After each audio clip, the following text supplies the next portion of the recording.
እዚ ኮሌጅና ንእሽቶ ኤርትራ ኢልና ንፅውዖ ኩሎም ተምሃሮና እንድሕዳሪና ካብ ኩሉ ቀጸላታት ናይቲ ሕብረተሰብ ካብ ኩሉ ቦታታት ናይ ዝሃገር ካብ ኩሉ ከባቢታት ናይ ዝሃገር ዝመፁ እዮም ማለት እዩ። ስለዚ ኣብዚ ንእሽቶ ኤርትራ ኣላ ኣብዚ ማለት እዩ። ሳምፕል ናይቲ ዓባይ ኤርትራ እዛ ኮሌጅ እያ። ክልቲኡ ብሓንሳብ ክሰርሕ መንግስቲ ምስ ኣወጀ ክልቲኡ ኮሌጃት ተጠርኒፉ ኮሌጅ ቢዝነስን ማሕበራዊ ስነ ፍልጠትን ተባሂሉ ክሳብ ሕጂ ንጥፈታት የካይድ ኣሎ ማለት እዩ። ካብኣቶም ፒኤችዲ ሆልደርስ ኣለውና ዶክተር ማስተርስ ሆልደርስ ኣለውና ግራጁዌት አሲስታንት ድማ ኣለውና ቀዳማይ ዲግሪ ዝደረጀኦም ማለት እዩ። ክፍሊ ሕሳብ ኣለና አካውንቲንግ ዝበሃል ዓውዲ ማለት እዩ። ክፍሊ ቁጠባን ፋይናንስን ኣለና ኢኮኖሚክስ ኤንድ ፋይናንስ። ክፍሊ ህዝባውን ዋኒናውን ምሕደራ ዝበሃል ኣለና ቢዝነስ ማኔጅመንት ኤንድ ፓብሊክ አድሚኒስትሬሽን እንብሎ። ከባቢ ክላስሩም ሲና ዘለና እዚ ክላሳት መምሃርን ምስትምሃርን ኣብዚ ትሪእዎ ዘለኹም ህንፃ እዩ ዝካየድ። እዚ ዘለናዮ ቦታ መብዛሕትኡ እዋን ተምሃሮና ከነመርቆም ከለና ካብዚ ኢና እንዳሰርዕና ንበግሶም ካብዚ ኩለንተን ዘለዋና ዓውደ ፍልጠታት ኣብዚ ንሰርዖም ካብዚ ተሰሪዖም ከዓ ናብቲ ናይ ግራጁዌሽን ቦታ ይኸዱ ማለት እዩ። እቲ ቀዳማይ ላብ ካልኣይ ላብ ኣለና ናይ ኢንተርኔት ኣገልግሎት ን4ይ ዓመት ወይ 5ይ ዓመት ዝበፅሑ ኣብዚ ኮሌጅ ካብዚ ጅምር ክሳብ ሕጂ ማለት እዩ ኣብ ምግብና ተምሃሮ ዓብ ተራ ተፃወት ዘላ ማናጀር ናይ ምግብና ርግኣት ምሳና ኣላ ርግኣት ተኬ ርግኣት ብዛዕባ ሓፈሻዊ ምግብና ናይዚ ኮሌጅ ክትዛረበና ናብ መድረኽ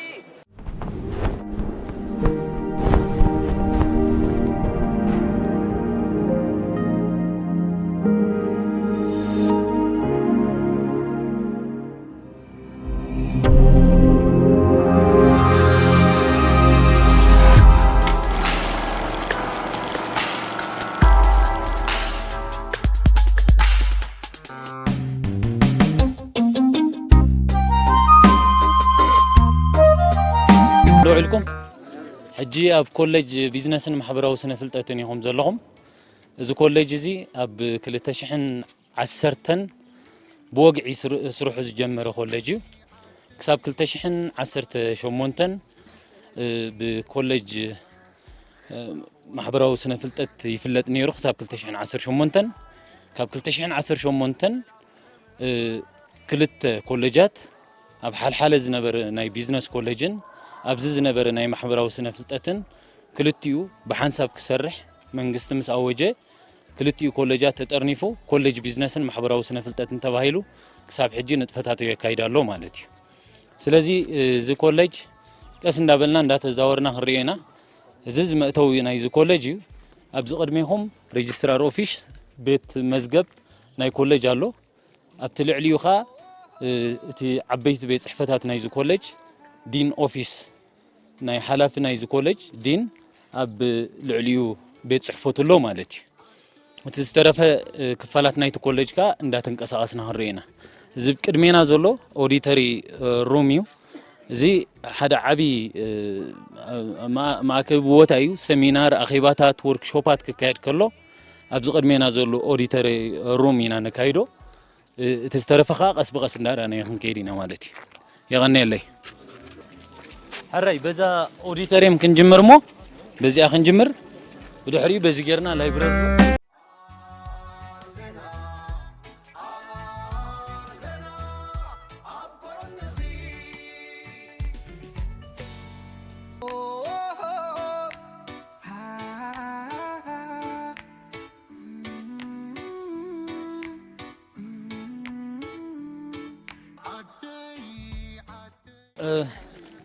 حراي كما لو فون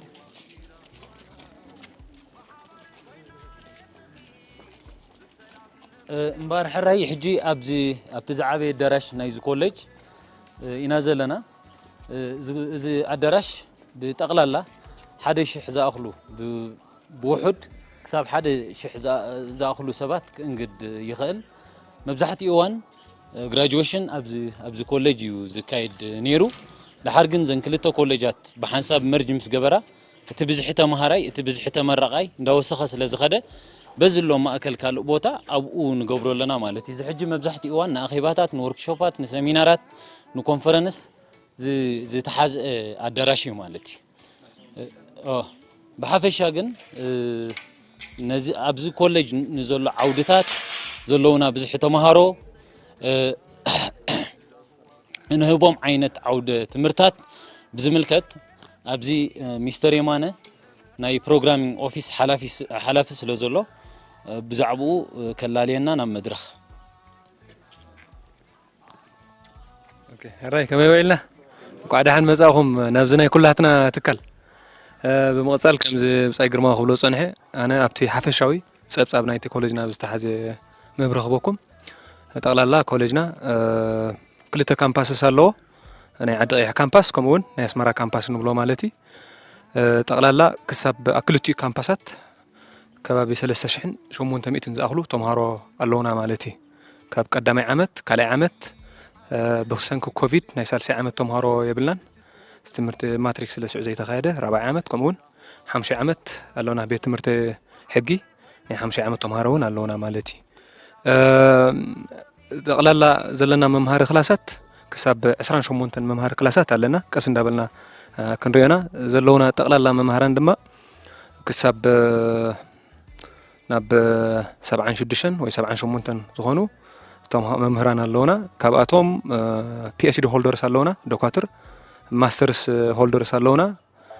ግራጁዌት ኣሲስታንት ድማ ኣለውና ቀዳማይ ዲግሪ ዝደረጀኦም ማለት እዩ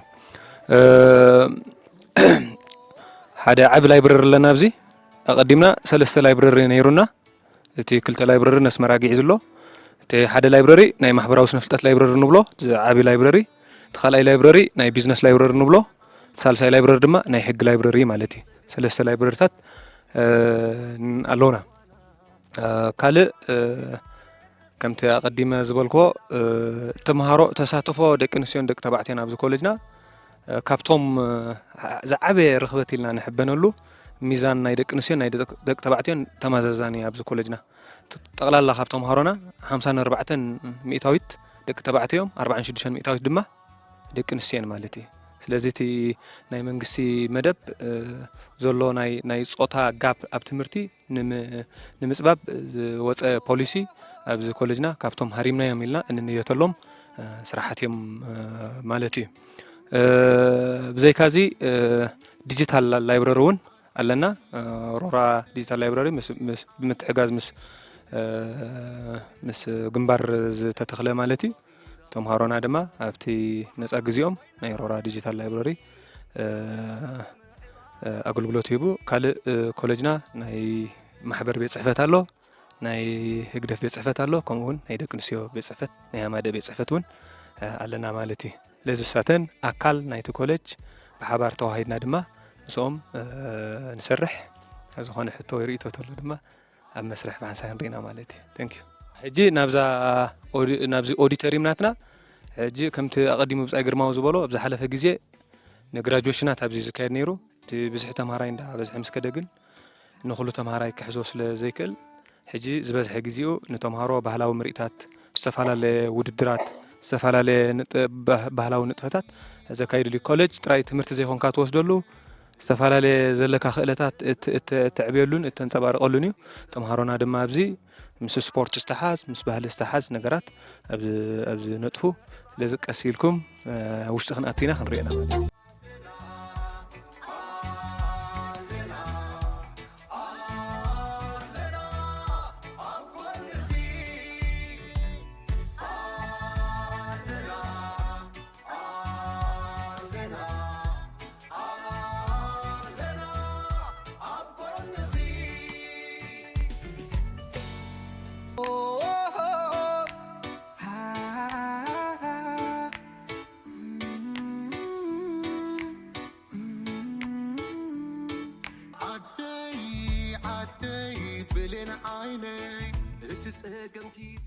ታሕተዋይ ፍሎር እንዲ እቲ ላዕለዋይ ድማ በዚ ክልተ መደየብታት ኣለና ኣብቲ ላዕሊ ከዓ ክሳብ ናብ 150 ዝኣኽሉ ተምሃሮ ሒዙ ክእል ማለት እዩ እቲ ዝዓበየ ኣዳራሽና ኣብዚ እዩ ዘሎ እዚ ስፖርት ክሪኡ ዝኾነ ኣብ ውሽጢ ኮሌጅ እነካይዶ ውድድራት ኣለና ኢንትራ ኮሌጅ ፌስቲቫል እንብሎ ዲፓርትመንትስ ንሓድሕደን ዝወዳደራሉ ማለት እዩ ብዘይካዚ ረሲዕልኩም ነይረ ኣብዚ ኮሌጅ 9 ናይ ዲግሪ ፕሮግራም ኣለዋና 4 ከዓ ናይ ዲፕሎማ ፕሮግራም ኣለዋና ማለት እዩ ናይ ዲፕሎማ ፕሮግራምና ን2 ዓመት ይዝኸይድ ናይ ዲግሪ ፕሮግራምና ድማ ን4 ክሳብ 5 ዓመት ይኸይድ ምስተን ዲፓርትመንታት ከላለየኩም ክፍሊ ሕሳብ ኣለና አካውንቲንግ ዝበሃል ዓውዲ ማለት እዩ ክፍሊ ቁጠባን ፋይናንስን ኣለና ኢኮኖሚክስ ኤንድ ፋይናንስ ክፍሊ ህዝባውን ዋኒናውን ምሕደራ ዝበሃል ኣለና ቢዝነስ ማኔጅመንት ኤንድ ፓብሊክ አድሚኒስትሬሽን እንብሎ ክፍሊ ታሪክ ኣለና ክፍሊ ጂኦግራፊ ኣለና ክፍሊ ላይብረሪ ኤንድ ኢንፎርሜሽን ሳይንስ ኣለና ክፍሊ ሕግ ኣለና ከምኡውን ክፍሊ ማሕበረሰብን ስነሰብን ሶሺዮሎጂ ኤንድ አንትሮፖሎጂ ኣለና ኣብ ዲግሪ ፕሮግራም ናይ እንግሊሽ ቋንቋ ድማ ኣለና እንግሊሽ ላንጉዌጅ ድማ ኣብዚ ናይ ዲግሪ ፕሮግራም ንሄቢና ማለት እዩ ካልእ ኣብ ዲፕሎማ ናይ አካውንቲንግ ኣለና ፕላስ ናይ ባንኪንግ ኣለና ፕላስ ናይ ሶሺዮሎጂ ኤንድ ሶሻል ወርክ ኣለና ከምኡውን ናይ ቱሪዝም ኤንድ ሆቴል ማኔጅመንት ኣለና ማለት እዩ ስለዚ ካብቶም ሃሮና ጠቕላላ እቶም 76 ሚእታዊት ናይ ዲግሪ ተምሃሮ ኾኑ ኸለዉ እቶም ሰረፉ 20 ሚእታዊት ብፍላይ ኣብዚ ድማ ናይ ዲፕሎማ እዮም ማለት እዩ እዚ እቲ ኦዲተሪየም ናትናይ እዚ እቲ መድረኽናይ ማለት እዩ እዚ ድማ እቲ ተዓዛቢ ዝንቀሳቐሰሉ እንዳዘወርኩም ክትዕዘብዎ ትኽእሉ ኢኹም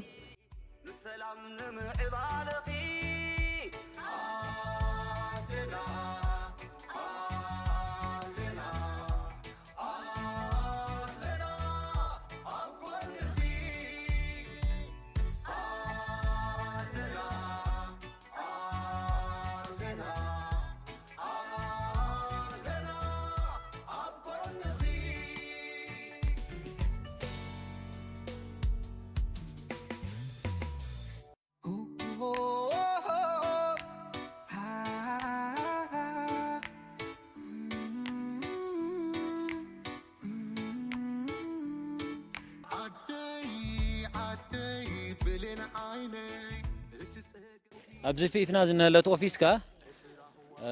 በዚ እንዳሻህለዎም ተማሃሮና መዘናግዒ ዘብዚ ፊትና ዘለኻ ሃመመቴ ብቐጻሊ ተማሃሮና ፍልጠት ዝቀስሙሉ ዶክመንተሪስ ዝርእሉ ንሓድሕዶም ውድድራት እንድሕርዳ ሃልዩ ዝዋዳደሩሉ ኣዳራሽ ማለት እዩ ዲብ ቤት ጽሕፈት ሃመመቴ ዝካይዱ ኩሉ ንጥፈታት ኩሉ ቤት ጽሕፈት ሃመመቴ ዝካይዱ ንጥፈታት ካ ኣብዝሎ ብጻይ ኮብል ኩሉ ንጥፈታት ኣብዚ መጺኻ ትገልጾ ትኽእል ኢኻ በቃ ኩሉ ዝግበር ንጥፈታት ግን ኣብዚ ኣዳራሽ እዛ በዚ ዘለኻ እዛ ፊትና ዝነለት እዚ ሓፈሻዊ ስቶሪ ቤት ጽሕፈታት እተን ኣብቲ ስቶር ዝሰርሓ ሰራሕተኛታት ካ ኣብቲ ውሽጢ ቤት ጽሕፈታተን ኣሎ ማለት እዩ ካልኣይ ስቶር እንደገና በዚ ኣብዛ ቢልዲንግ ፊትና ዝነለት ሬጅስትራር ኦፊስ ምስታር ሬጅስትራር ኦፊስ ለጊባ ዘላ ህንጻኻ ካልእ ስቶር ኣለና ማለት እዩ ኣብዚ ፊትና ዘሎኻ እዚ ትርእይዎ ዘለኹም ህንጻ ቅድሜና ዝነለ ቤት ጽሕፈት ናይ መምሃራን እዩ ኣብዚ ፊትና ዘላ ቤት ጽሕፈት ናይ መምሃራን እንደገና በዚ ቅድሜና ዝረኣየና ዘሎኻ ክላስ ሩምስ ማለት እዩ እቲ ቤት ትምህርቲ እዩ ኩሉ ዝግበር ትምህርታዊ ንጥፈታት ካ ኣብዚ ቅድሜና ዘሎ ቢልዲንግ ናካይዶ ማለት እዩ ድሕሪኡ በዚ መብራቃዊ ሸነኽ በዚ ዝረኣየና ዘሎ እዚ ብሎክ ሲን ብሎክ ዲን ኢልና ንጽውዖ መንበሪ ናይ ተማሃሮና እዩ ደቂ ኣንስትዮ ካ ኣብዘን ክልተ ይድቅሳ ካልኦት ደቂ ኣንስትዮ ካ ብሎክ ኣይ ብሎክ ኤች ዝበሃል ኣሎ ቀሲልና ክንበፅሖ ኢና ኣብኡ ካ ድቅሳ ማለት እዩ ሕጂ ናብታ ናይ መምሃራን ቤት ጽሕፈት እሞ ንኺድ ካብኣ ኸ ሽዑ ናብተን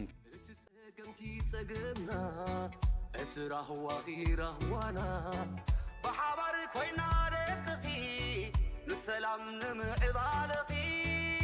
عادنا عادنا عادنا أقول نزي عادنا عادنا عادنا أبزا فيتنا خاطري وازلهم ተማሃሮና ኣብ ትርፊ ግዚኦም ዝዘናግዑሉ ቦታታት ኣሎ ናይ ስፖርት ማለት እዩ ዛፊትና ዘላ ቮሊቦል ጻወትላ ቦታ እያ በቲ ፊት ኣለኻ ናይ ባስኬትቦል ፕላስ ከዓ ናይ ግራውንድ ቴኒስ ዝጻወትሉ ሜዳ ካ ኣለና ማለት እዩ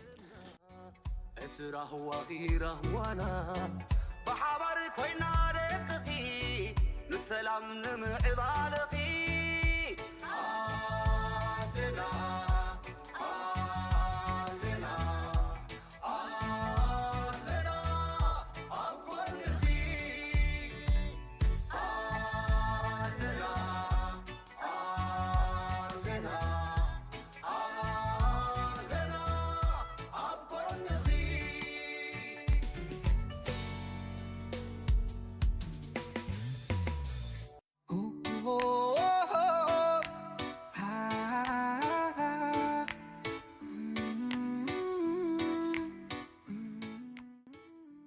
ሕጂ ኣብ ቀንዲ ቤት ጽሕፈት ናይ መምሃራን ኢና መጺና ዘለና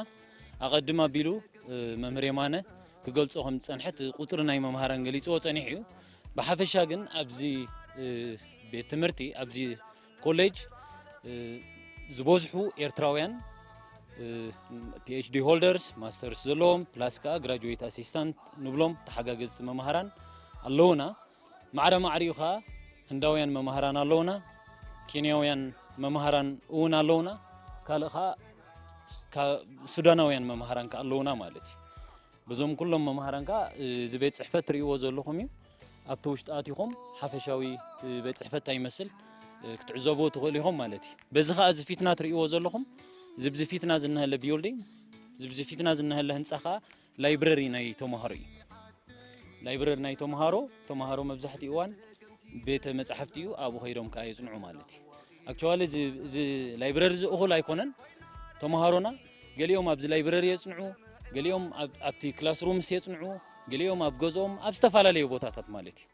እታ ላይብረሪ ግን እታ ሜይን ላይብረሪ እዛ ትርእይዋ ዘለኹም ኣብ ፊትና ዘላ እያ ማለት እዩ ሕጂ ናብ ቤት ጽሕፈት መምሃራን ኣቲና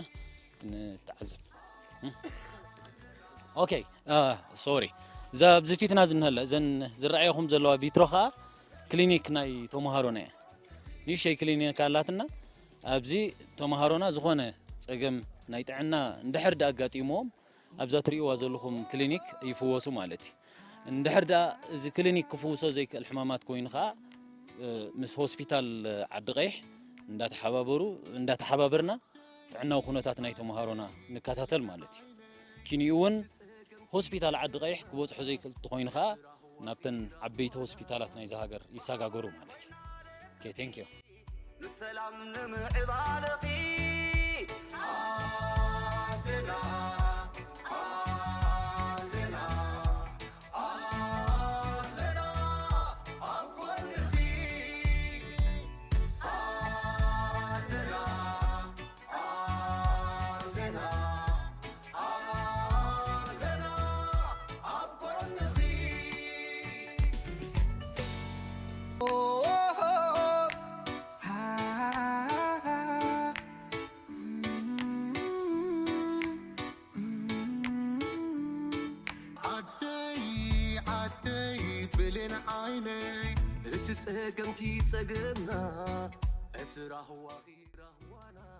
ኣብ ቤት ጽሕፈት ፕሮግራሚንግ ኤንድ ስታቲስቲክስ ኦፊስ ኢና ዘለና እዚ ኦፊስ እዚ ኣቐዲመ ከም ዝገለጽክዎ ብመምህር የማነ ዝምራሕ ኦፊስ እዩ እዚ ኣካል ናይ ኣካዳሚያዊ ጉዳያት ኮይኑ ዓመታዊ ፕሮግራም ናይ ኮሌጅ ኣብዚ ኦፊስ እዚ ዝዳሎ ብመምህር የማነ ማዕረ ማዕሪኡ ከዓ ኣብዛ ፊትኩም ዘላ ማዕጾ ብዛ ቅድሜና ዝነለት ከዓ ናይ ኢንተርኔት ኣክሰስ ኣለና ኢንተርኔት ኣክሰስ መምህር የማነ እዩ ዘመሓድሮ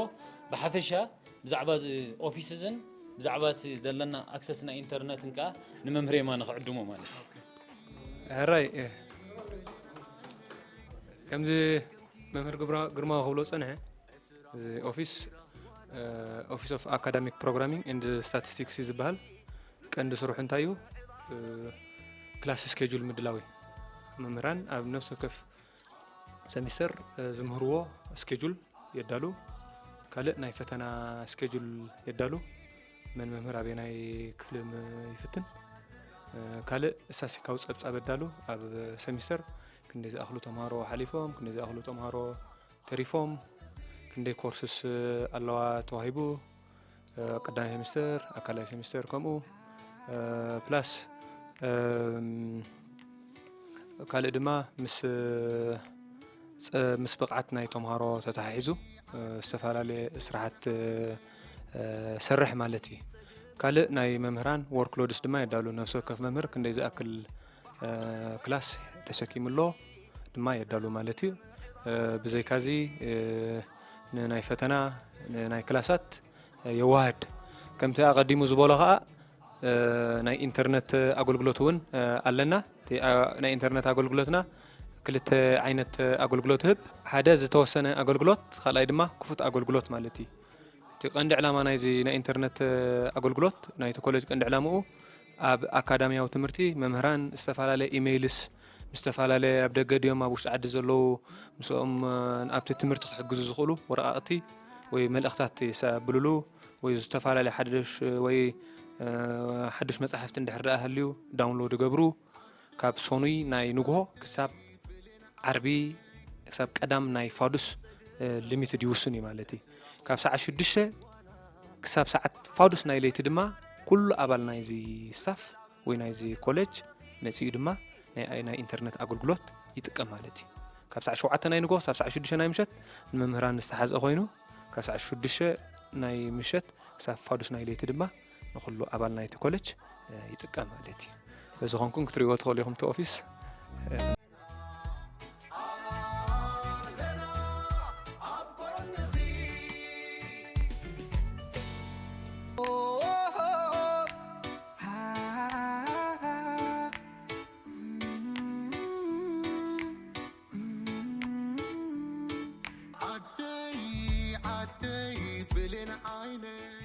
ሓፈሻት ህንጻሲ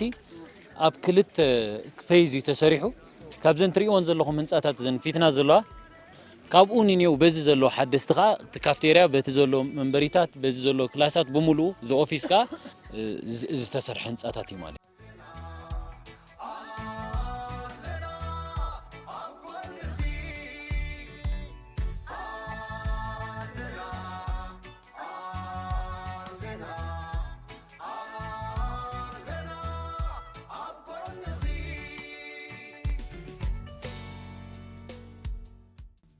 ሕጂ ኣብ ከባቢ ክላስሩም ሲና ዘለና እዚ ክላሳት መምሃርን ምስትምሃርን ኣብዚ ትሪእዎ ዘለኹም ህንጻ እዩ ዝካየድ እዚ ዘለናዮ ቦታ መብዛሕትኡ እዋን ተምሃሮና ከነመርቆም ከለና ካብዚ ኢና እንዳሰርዕና ነበግሶም ካብዚ ኩለንተን ዘለዋና ዓውደ ፍልጠታት ኣብዚ ንሰርዖም ካብዚ ተሰሪዖም ከዓ ናብቲ ናይ ግራጁዌሽን ቦታ ይኸዱ ማለት እዩ እቲ ቀዳማይ ላብ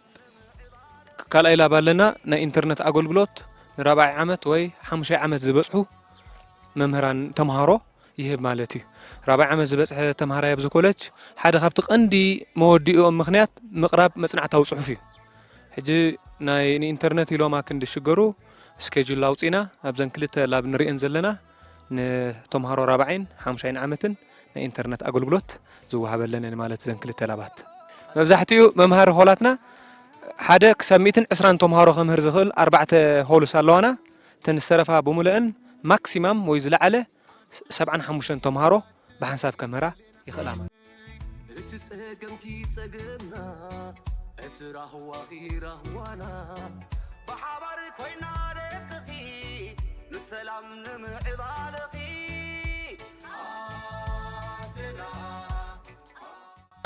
ሽዱሽተ ሚእቲ ተምሃሮ ክሕዝ ይኽእል እዩ ቁጥሪ ተምሃራይ ዘለና ኣብዚ ካምፓስ እዚ ከባቢ 2730 ተምሃሮ ኣለውና ኣብዚ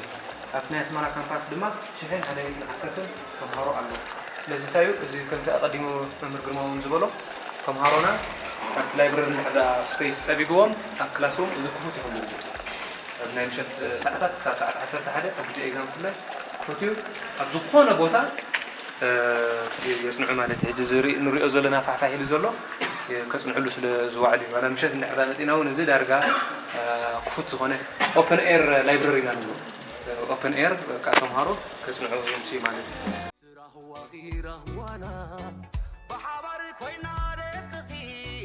ንሰላም ንምዕባለኺ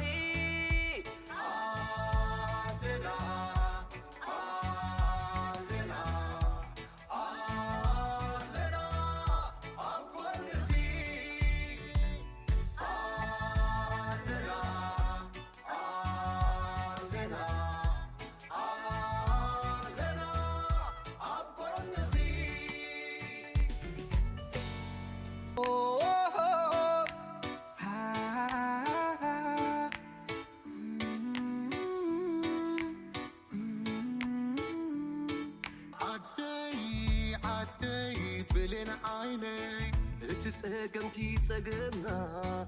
እቲ ራህዋኺ ራህዋና ብሓባር ኮይና ደቅኺ ንሰላም ንምዕባለኺ ሕጂ ኣብ ካፌቴርያ ናይ ተምሃሮ ኢና ዘለና زي كافيتيريا ناي تمهارو أكل ناي أقلقلوت تمهارو خوينو وي ستودنت أفيرس خوينو كل نتفتاتو معلتا ونتفتات ناي تمهارو مس مقبلنا زي تحازي كايد مالتي أبزو كوليج كابزي جمر كساب حج مالتي أب مقبلنا تمهارو عابي ترى تتصاوت زلا ماناجر ناي زي مقبلنا رقات مسانا لا رقاتكي رقات بزعب حفش أو مقبلنا ناي زي كوليج كتزاربنا نام مدرخ أراي بحفش أو كقطع ما يتدالهم صنيحين قاعد حن مصانا از كافيتيريا ناي تمهارو مالتي أسات 3000 حموش مئتين عقم تمهارا يحزلنا مالتي بحساب كاتولو زهقلو تمهارو شحن 750 كوينو اتي كافيتيريا اخل بوتان قربنا لو رؤسو زخالو مالتي فرنو وشتلا كمو مغبنا صبحونا وشتي يزولو اخل ماي ناي تمهارلو از خمس عينت تمهارايكا مجموعيا قدامي درجه بساعات تخايدو بساعات تاشمو ارينج نغبر مالتي شحن 750 اب حدا غزي تمجيبن كوص خلو شحن 750 كا ابكلاي اغري لعلون كحز بقعت زلو مغبنا سلازخانه از مسل زياده ها ابوشت مساعتكم كا تي لسان ززارب اب تغباركا ابوشت لكم نقدم بلو بلين عيني اتسقم كي تسقمنا اتراه وغيره وانا بحبر كوينا رقتي نسلام نمعبالقي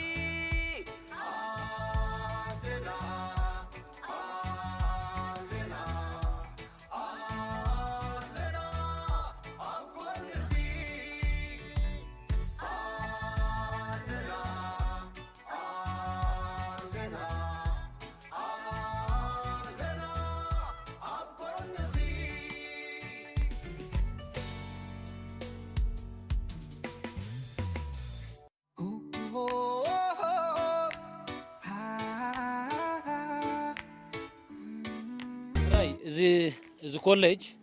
بحفشة بيزنسن محبراو سنة فلتاتن كم زبهال كنزارب صنيحنا هنا ذات ريوا زلخم ابز كوليج مالسي عقمتات ناي سب يفاللس لزخونه حدا تمهاراي ب 24 زوريا زنبره تمهاراي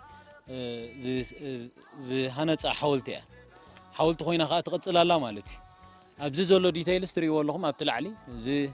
مس جغرافي زتحاز مس تاريخ زتحاز قال صحفات الله إذا حاولت استخلب 24 زوريا تمهاراي جن أبزوج كوليجنا خا حاولت خويني ينبر الله مالتي أبي كم زولي فلتني أنا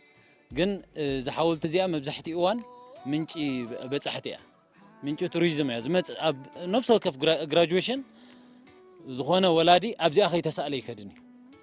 زي تمهارة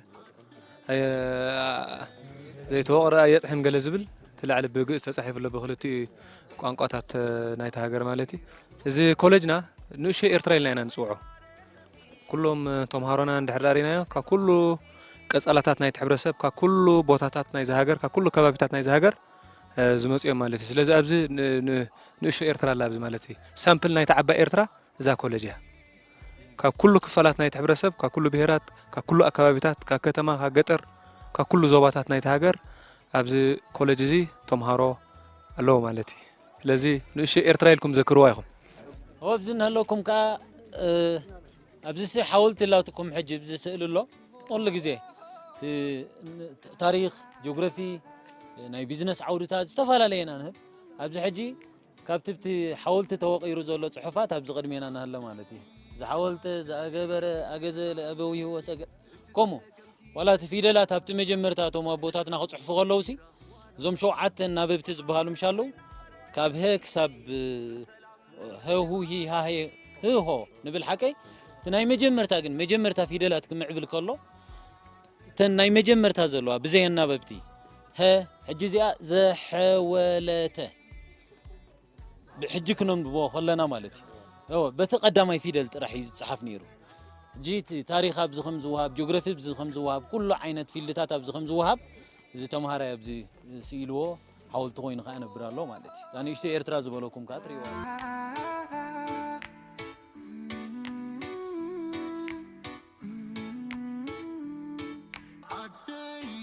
عدي بلين عيني እትጸገምኪ ጸገምና እትራህዋኺ ራህዋና ብሓባር ኮይና ደቅኺ ንሰላም ንምዕባለኺ ኣዴና ኣዴና ኣዴና ኣብ ጎንኺ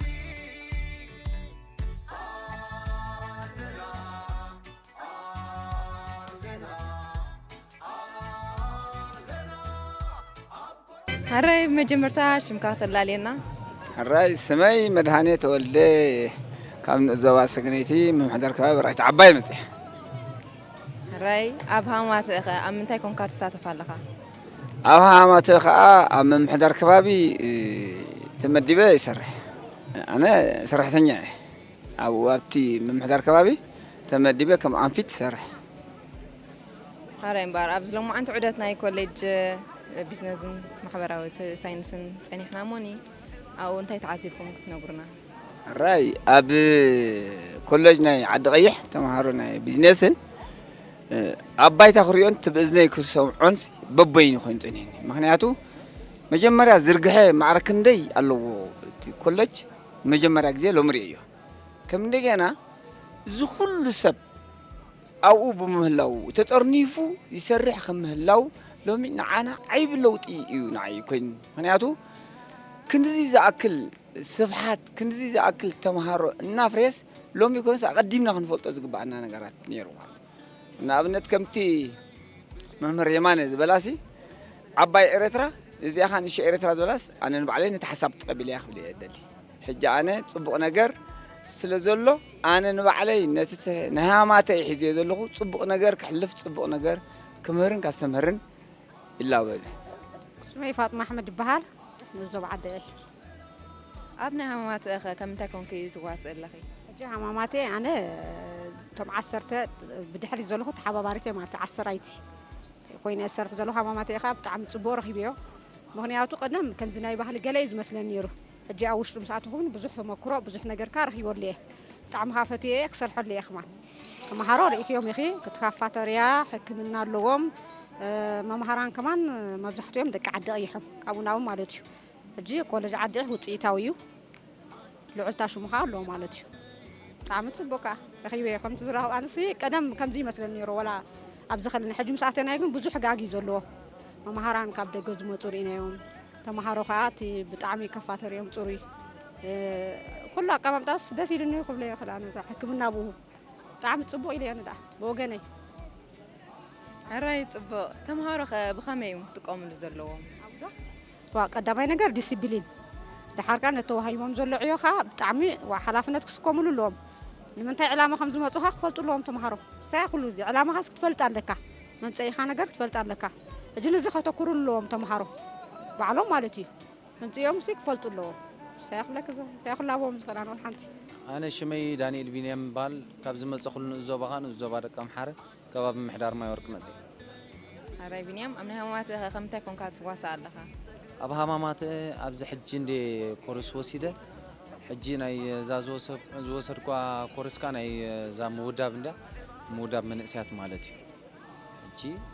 أنا أبزي أزمة أخلا بتعمل دعي مسجين أخور تقوي كلني قدامي نجار أنا أزمة أخلو وتم زمهرنا ممهران بتعمي كي مسجونكم كحل فايدلني بتعمي نقيح مسان كحمنا نحنا خا نقيحنا لنا مشان دحر حجي تم زمتتي سبكا ومن سياتك نقيحها بعلا كله تسفيح مالتي هراي بنيام بارابزي لو ما أنت عدتنا كاينا أمناي كوليج عد غير أفتح كوليج عد غير كنت أتغى هنت إنه تعلق كادو كم يتجلد وأب كم تحجي نسوم ديم تم زمهرنا ممهران ديم أبو خا ممهران نعم تحس كاس زي حلفنا قريلن زي سجرنا قريلن نفسي تدافع مالتي هراي تمهارو خن خد قاملو أنت قبر لهم كات حسب كم زحجي أقدم زبالكو خندي تم مهران عنا مش أنكي حمنا له نعم تحس أمسي زي نقول له أبنت سيلا يقول أنا بنفسي مالتي سمي ممر إسماعيل سعيد بال قبل الزوات صورنا من محضر كباب الدبية متى أبز محبر الزغاء قبل نتف هذا 4-5 عامات غير لهم كم حلافي نيت من محضر كباب كالهو نيت محبر مالتي ኣብቲ ዝገበርናዮ ዑደት ሎማዓንቲ ብጣዕሚ ፅቡቕ እዩ ነይሩ እቲ ስርዓተ ትምህርቲ ናይ ሃገርና ኣበየናይ ደረጃ ከም ዘሎ እዩ ዘርእየካ ዋላ ኣብ ዝነበረቲ ኩሉ ተሓሕዙ እውን ናይ ሕክምና ይኹን ናይ ምግብና ይኹን ናይ ላይብረሪ ይኹን ናይ መምሃሪ ክፍሊ ናይ ኦፊሳቱ ብጣዕሚ ዘደንቕን ዝሕብንን ካብ መምሃራን ጀሚርካ ማለት እዩ هراي بتعمل صبغ بعد تمهارو خ بخمي يمكن تقوموا لزلوهم اللي تحسب تمهارو نزع عدل زي تقيمهم ابو نبزل على درجه خديبهم زلوهم تراي زلابو معنا منغستي تباب كفيت لهم الله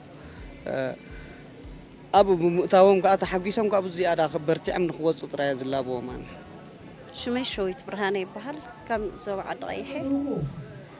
انا خم ودا بيت كوينا اللي قريبه زلو حجي حاني صبو بتزهابون ممرحكا صبق سرح تسفلن هراي شويت لما انتي كم زوعلنا يو عدت اب كوليج عد غيحنا وعلنا مو انت تعذبكي انت تبلنا اب كوليج عد تعذبكي كوليج عد غيح صبو بطعمي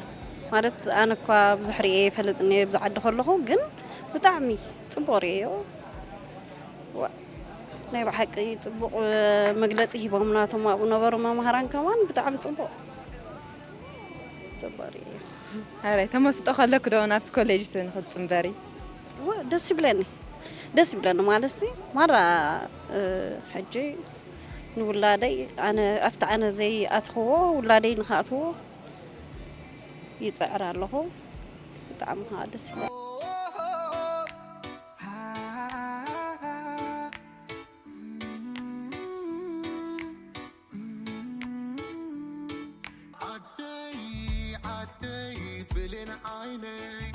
تسقمكي تسقمنا اتراهوا غيرهوانا بحبرك وين رقتي نسلام نمعبالقي عادنا